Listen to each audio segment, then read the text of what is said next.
Just 4 days before the 2004 U.S. presidential election, a new video suddenly aired on the news. The race between George W. Bush and John Kerry was already dominated by foreign policy and the aftermath of the September 11 attacks. Then, the tape appeared. Broadcast by Al Jazeera, it showed Osama bin Laden taking clearer responsibility for the attacks than ever before. The way it was staged was unsettling.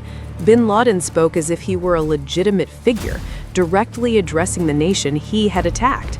The message carried an uncomfortable implication. The most wanted man in the world felt safe enough to speak openly. At the same time, inside CIA headquarters in Virginia, the unit responsible for finding bin Laden had reached a dead end. Nearly every lead had gone cold. The frustration was sharper because almost 3 years earlier, they believed they had come close to capturing him. After the U.S. invasion of Afghanistan in late 2001, al-Qaeda fighters were driven into eastern Afghanistan and took shelter in the caves of Tora Bora. American intelligence suspected bin Laden was among them.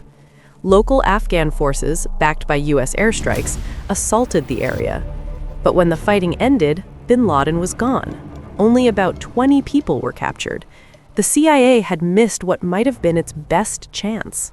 One of those captured, however, would later provide an important thread to follow. Mohammed al-Qahtani was initially unknown to investigators. He denied any ties to al-Qaeda and claimed he had come to Afghanistan because of an interest in falconry. But when his fingerprints were taken, they matched records already in U.S. systems. Investigators discovered that just weeks before 9/11, Qahtani had tried to enter the United States. He was traveling on a one-way ticket and carrying $2,800 in cash. A customs officer grew suspicious and denied him entry, suspecting illegal immigration.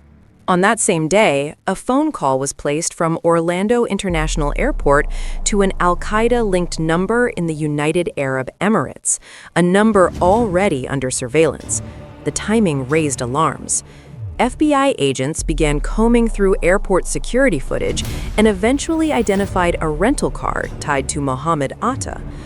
Atta was the leader of the 9/11 hijackers and the pilot of American Airlines Flight 11, which struck the North Tower of the World Trade Center.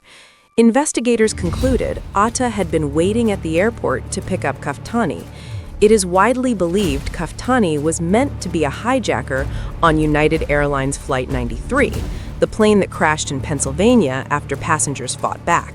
Qahtani was interrogated and became one of several al-Qaeda detainees who helped investigators better understand the organization's inner structure. In March 2002, Abu Zubaydah, an al-Qaeda logistics figure, was captured. He told the CIA that Khalid Sheikh Mohammed was the architect of the 9/11 attacks. Mohammed himself was arrested a year later. Qahtani then revealed that in July 2001, Khalid Sheikh Mohammed introduced him to a man previously unknown to the CIA, Abu Ahmed al-Kuwaiti, who trained him in operational security. This information helped clarify al-Qaeda's hierarchy, with bin Laden at the top, a planning and command layer beneath him, and less trained operatives below that. Yet bin Laden's location remained a mystery. The CIA shifted focus to mapping relationships and communication methods, especially couriers who carried messages. Bin Laden continued to release audio messages, confirming he was still in contact with senior al-Qaeda leaders. In January 2004, Kurdish forces arrested a man named Hassan Ghul. He was carrying a letter addressed to bin Laden. After being handed over to U.S. authorities, Ghul revealed that Abu Ahmed al-Kuwaiti served as bin Laden's personal courier.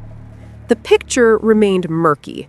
Ghul described Kuwaiti as highly trusted and well-connected. Khalid Sheikh Mohammed, however, dismissed him as insignificant and claimed he was inactive. Abu Faraj al-Libi, another senior figure arrested in 2005, echoed that denial. Others disagreed.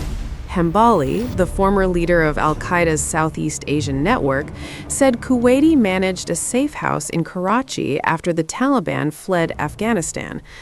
The conflicting accounts only made Kuwaiti more interesting. The problem was that little was known about him, and even his name was an alias, meaning father of Ahmed from Kuwait. Much of this intelligence came from interrogations that later became highly controversial. Many detainees were subjected to so-called enhanced interrogation techniques, including waterboarding. A 2014 U.S. Senate report concluded these methods were ineffective and did not help locate bin Laden, while also raising serious concerns about the damage such practices caused. The next breakthrough came from outside the CIA. In 2007, a foreign intelligence service provided the true identity of Abu Ahmed al-Kuwaiti. His real name was Ibrahim Saeed Ahmed, a Pakistani whose family had once lived in Kuwait. Even with his identity known, it took years to track him down. In June 2010, Kuwaiti and his brother changed their phone habits in a way that allowed signals intelligence to track their movements. The NSA intercepted calls linked to numbers associated with him. One voice stood out: a man speaking Arabic mixed with Pashto, carefully avoiding revealing his location. He took extreme measures to avoid tracking, turning his phone on only briefly near Peshawar. In August 2010, a CIA asset in Pakistan finally identified him in person and followed him home. What agents found shocked them. Kuwaiti lived in a massive, heavily secured compound. Investigators had expected to trail him until he led them to bin Laden. Instead, they began to suspect they were already there. By this point, bin Laden had effectively been found. The mission shifted from intelligence gathering to military action. On the night of May 1, 2011, two stealth-modified Black Hawk helicopters lifted off from Jalalabad airfield, heading toward the compound. Pakistan was not informed. The location was dangerously close to a Pakistani military academy, making secrecy critical. What happened next became one of the most consequential military operations in modern history, marking the final chapter in a decade-long manhunt that began on September 11, 2001.